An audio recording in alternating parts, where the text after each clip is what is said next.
Fala pessoal, sejam bem-vindos, começando mais um vídeo com muitas informações importantes. Mas antes, eu peço para que você se inscreva no canal, deixe o seu like e compartilhe o vídeo com o máximo de pessoas. Giro na tela e notícias a seguir.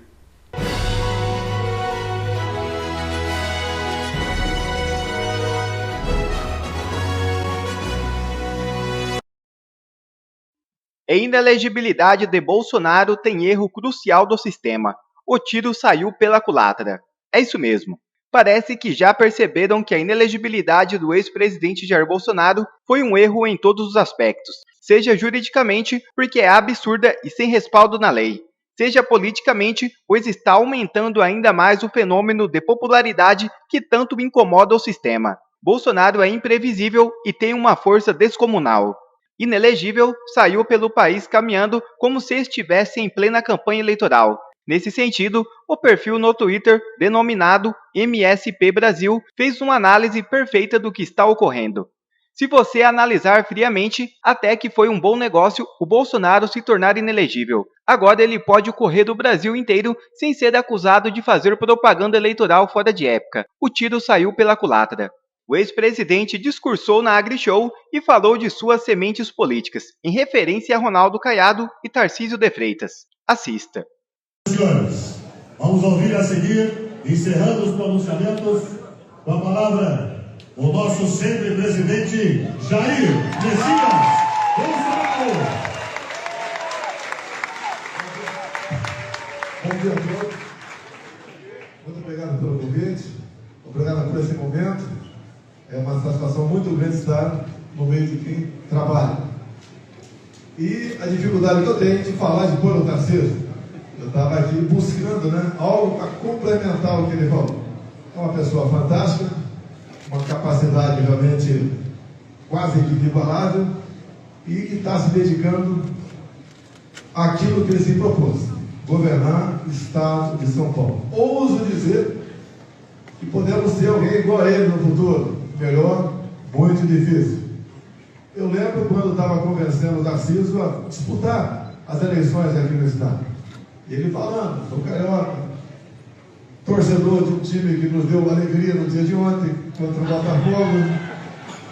Mas é uma pessoa humilde, dedicada, que procura sempre fazer e dar o melhor de si. À frente do Ministério, atacou ali os gargalos do Brasil, como a BR-163, que começa lá em Tenente Portela, vai até lá em cima, região de Porto de Pirituba. Também a questão das ferrovias, a Norte-Sul, que não ia para frente, porque tinha problema ambiental. E aí entrou aí em campo o nosso ministro Salles, naquele momento, que tinha um diálogo excepcional com a Tereza Cristina, de modo que houve um casamento mais que perfeito entre os ministérios para buscar soluções para os nossos problemas. O Tarcísio lembrou muito bem a questão da regulação fundiária. O nosso prezado Geraldo Melo, à frente do INCRA, foi uma pessoa fantástica. Rendo homenagem ao presidente Temer, que começou com ele lá atrás essa visão. Mas nós, com o Geraldo, potencializamos. E mais de 420 mil pessoas tinham posto a terra, passaram até o título da terra. E detalhe, o pessoal que me criticava não gosta de mulher. Nós, 80% do título foram para as mulheres.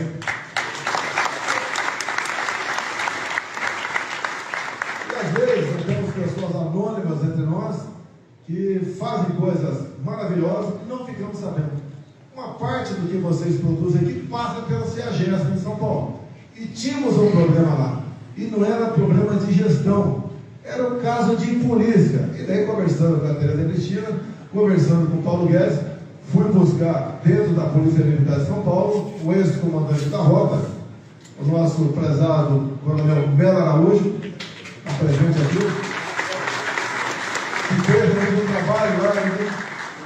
E a CEAGESP, 50 mil pessoas passam por lá por dia.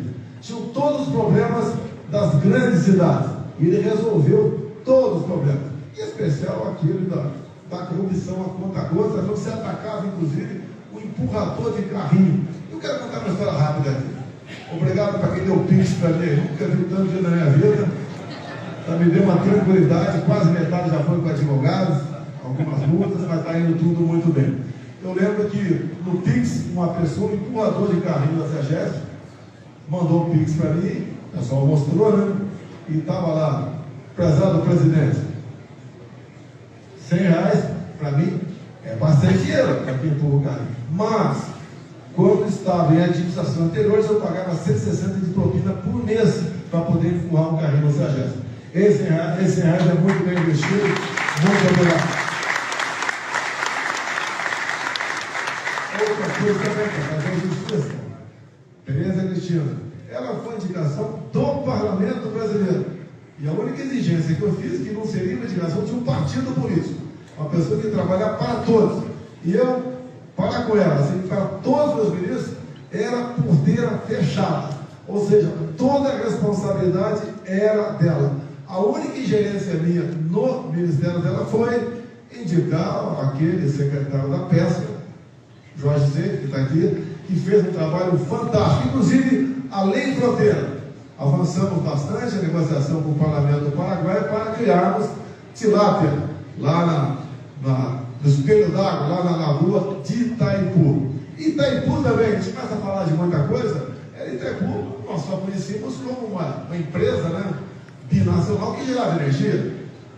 Fechando o rato da corrupção, nós fizemos o quê? A segunda ponte com o Paraguai, de Ivone 400 metros, começou a fazer a terceira lá de Porto Moutinho, que serviria para a Pia Oceânica, asfaltamos a Transboiadeira, aumentamos em 600 metros o aeroporto de Foz do Iguaçu, que tem condição de receber aviões de qualquer tamanho, trazendo mais divisa para nós, o pessoal que vem para cá acaba ocupando a rede hoteleira, por exemplo, lá de Foz do Iguaçu, não a Lei Fronteira. Também, vocês passam o que? Vocês produzem por portos.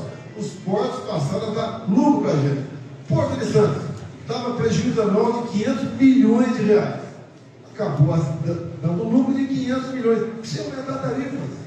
A questão também do Tarcísio junto aos caminhoneiros, se pagava pedágio do terceiro eixo, mesmo levantado. Multas absurdas de R$5.000 para caminhoneiros que tinham inflação, passou para R$500. A validade da carteira de verificação de 5 para 10 anos. A desburocratização para a habilitação também. Entre tantas outras coisas, como aquela dos 20 pontos para perder a carteira, passamos para 40 pontos. E assim, o Ministério funcionou com liberdade a essas pessoas, importando pessoas qualificadas. E não é só botando, as pessoas têm que aceitar o convite, que é uma responsabilidade muito grande ser ministro ou ser secretário. E fizeram o seu papel. E hoje em dia, para encerrar, né, duvido que lembre o nome de 5 ministros do atual governo. Não sabe, por questões óbvias, falta de qualificação ou um mínimo de moral para estar à frente do cargo tão importante. Mas vamos em frente, nós acreditamos em vocês, nós acreditamos no Brasil, e se eu não voltar um dia, fiquem tranquilos, plantamos sementes ao longo desses nossos 4 anos, que descobriram também com capacidade para levar avante esse grande país chamado Brasil. Muito obrigado a todos vocês.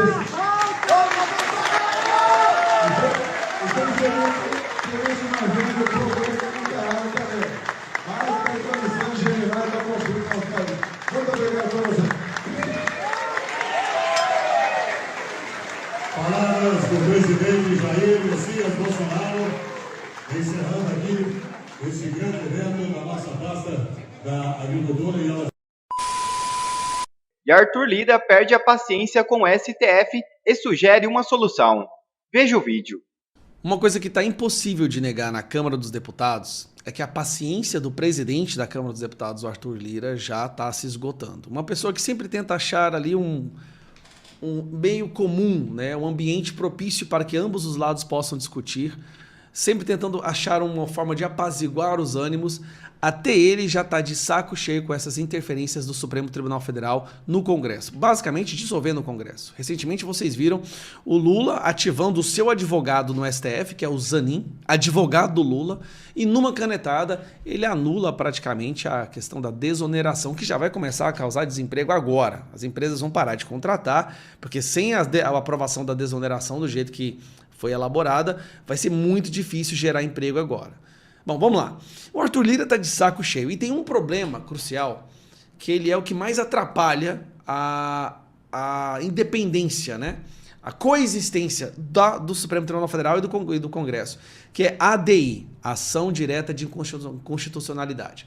Se a Câmara, se o Congresso aprova alguma coisa que a esquerda não gosta, eles vão lá e entram com uma ADI. Aí você pode ser por sindicato, por partido político, qualquer pessoa.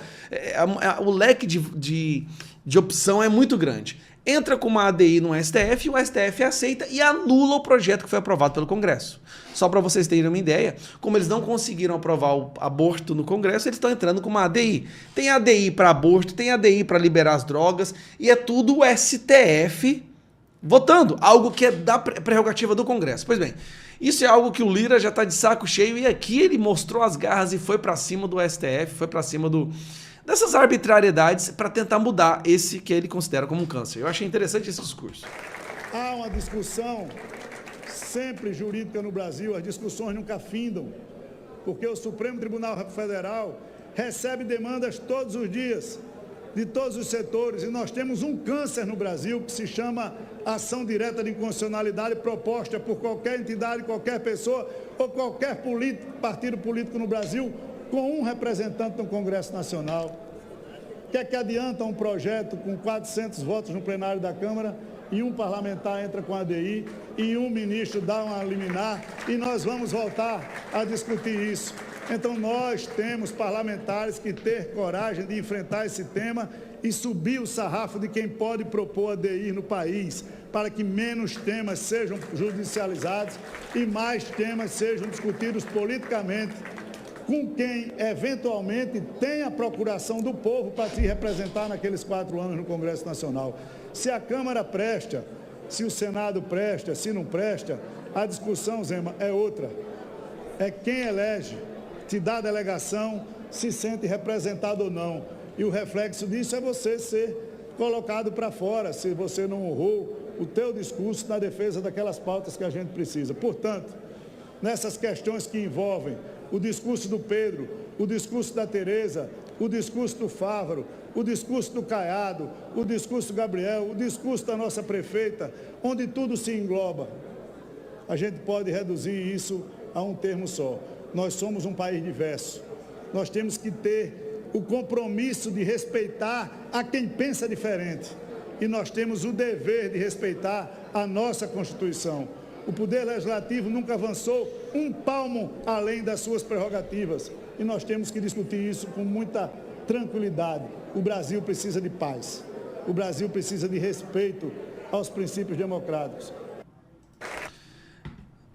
Como a esquerda perde sempre nas principais pautas de costume, por exemplo, e ela sabe que vai perder no Congresso nessas pautas, o povo brasileiro não aceita droga, aborto, ideologia de gênero, o que eles fazem? Eles entram com a ADI e eles tentam mudar a legislação, a Constituição brasileira, sem a participação dos representantes eleitos, apenas com os indicados do Lula, advogado do Lula, comunista chaveirinho do Lula, só a podridão que o Lula colocou na Suprema Corte. Então, isso não é democracia. Então, anular a ADI ou reduzir o número de pessoas que possam entrar com ação direta de inconstitucionalidade reduziria o poder da esquerda no Brasil e fortaleceria a já tão enfraquecida Câmara dos Deputados e a Casa do Senado, que desde que o STF passou a legislar, passou a basicamente querer governar, o Congresso tem se diminuído cada vez mais. Mas o principal culpado disso, não se esqueça desse nome, Rodrigo Pacheco, o presidente do Senado mais frouxo que o Brasil já teve. Como pode alguém ser tão frouxo, entregar o Congresso nas mãos dessa nova ditadura, né, ou transdemocracia, né, que a gente chama, e dormir bem à noite, olhar para os seus filhos com a cara limpa? Não tem condição. Mas é isso. Agora estamos salvos. Exército entra em campo para botar a ordem na casa. Agora sim nós podemos respirar mais aliviados, poderemos dormir tranquilamente e ter esperança de viver em um país decente. Afinal de contas, agora o Exército finalmente entrou em campo para colocar ordem na casa. Depois de perceber que o Brasil é uma ditadura, depois de ver a censura se espalhando e se tornando prática normal no dia a dia, perseguição política, pessoas inocentes sendo presas, pessoas sendo condenadas a 17 anos por vandalismo, depois de ver o Brasil se aliando a ditadores, se aliando a grupo terrorista e passando vergonha internacionalmente. Finalmente, o nosso tão glorioso exército vai entrar em campo para mudar o jogo. Só que não do nosso lado. Acho que, como já dizia o Olavo de Carvalho, né? O povo brasileiro um dia ainda vai perceber que quando as Forças Armadas forem para as ruas, vai ser para oprimir o povo que pede liberdade. Achávamos que ele estava errado, que ele estava exagerando, mas não estava.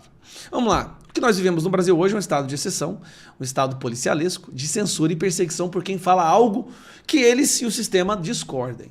O que nós não sabíamos e que agora o Exército admite, faz parte do sistema. A gente viu recentemente aquele general levando uma surra lá na comissão, né? Van Hatten, né? Deu uma surra nele, o general Tomás, que eu nem... Bicho, pessoa podre. Onde ele admite que realmente quem dá ordens nele é o Alexandre de Moraes. Bom, e parece que é mesmo, porque olha só a notícia. Exército vai denunciar abusos em suas redes e excluir comentários com linguagem própria e grosseira. E não só isso, vai denunciar para a polícia e para o STF quem falar alguma coisa do Exército que eles não gostem. A corporação divulgou um comunicado nessa semana para informar os usuários sobre a política de moderação. É isso mesmo, pessoal. O nosso exército entrou em ação para salvar a nossa democracia. Olha isso aqui. Exército emite alerta contra ataques em redes sociais. Não, porque o principal ataque que preocupa o Exército é o ataque das redes sociais. O documento diz que a instituição vai bloquear e até denunciar a polícia os perfis que fizerem comentários dessa natureza. Comentários do tipo, melancia, vocês são melancia, vai pintar meio fio. Esses tipos de comentários eles não vão tolerar porque isso é um atentado contra a democracia. Se você fala que o exército no Brasil não serve para nada hoje, a não ser pintar meio fio, então você está fazendo uma tentativa de abolição do Estado Democrático de Direito através de meios violentos e poderá ser condenado. Porque é isso. Esse sistema se tornou a democracia. E se você reclamar deles, você é uma pessoa antidemocrática, que deve sofrer todas as consequências. Uma olhada na matéria. O Exército Brasileiro emitiu um alerta público sobre a política de moderação nas redes sociais, na qual destaca a possibilidade de encaminhar às autoridades competentes comentários que incitem ódio, violência e discriminação. O texto foi divulgado nesta semana no site da corporação. O documento ressalta que os usuários dos canais da instituição devem estar cientes das regras de uso e convivência, podendo ser bloqueados imediatamente caso desrespeitem a normas sem necessidades de justificativa. O usuário que desrespeitar essas regras poderá, a critério do Centro de Comunicação Social do Exército, ser bloqueado imediatamente, independente da justificativa, consulta o aviso. E, conforme o conteúdo, as mensagens poderão ser encaminhadas às autoridades competentes. Ai, meu, ele já está na verdade, o Exército já está excluindo comentários nas redes há muito tempo. Né? Desde que ele ajudou a prender senhorinhas com Bíblia debaixo do braço, que estavam acampadas em frente aos quartéis generais, pedindo deles um pouco de esperança. Desde que eles se entregaram à podridão do sistema, eles têm sofrido muitas críticas. E críticas justificadas pelo comportamento, pelas decisões que os generais e os comandantes andam tendo. Afinal de contas, o próprio general lá disse, né? O Exército hoje é um grupo de cangaceiro do Alexandre de Moraes. Mais nada. Absolutamente mais nada. Não servem para nada, a não ser, em breve vão estar nas ruas reprimindo o povo de bem. Porque o que aconteceu aparentemente com os generais hoje em comando, ou boa parte deles, é a Hugo Chavização. O Hugo Chaves foi comprando os mais podres, promovendo os mais podres da corporação, até que a corporação estava dominada pela podridão, por pessoas sem escrúpulos e sem princípios. Aparentemente, tudo indica que é o que está acontecendo com o Exército Brasileiro.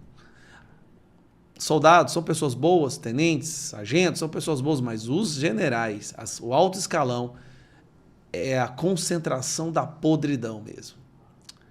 Vamos continuar lutando, né? Pelo menos agora a gente sabe que não dá para contar com eles. A luta é do povo. Urgente. TSE condena Lula a pagar 250 mil em ação movida por Bolsonaro. É isso mesmo. O TSE julgou procedente a representação apresentada por Jair Bolsonaro e sua coligação eleitoral, pela coligação pelo bem do Brasil contra o presidente e sua coligação Brasil da Esperança. Ao reconhecer que o petista e sua frente partidária atuaram no impulsionamento de divulgação de propaganda eleitoral negativa na internet, a corte condenou Lula e seus aliados na eleição ao pagamento de uma multa de R$250 mil. A relatora do caso foi a ministra Carmen Lúcia.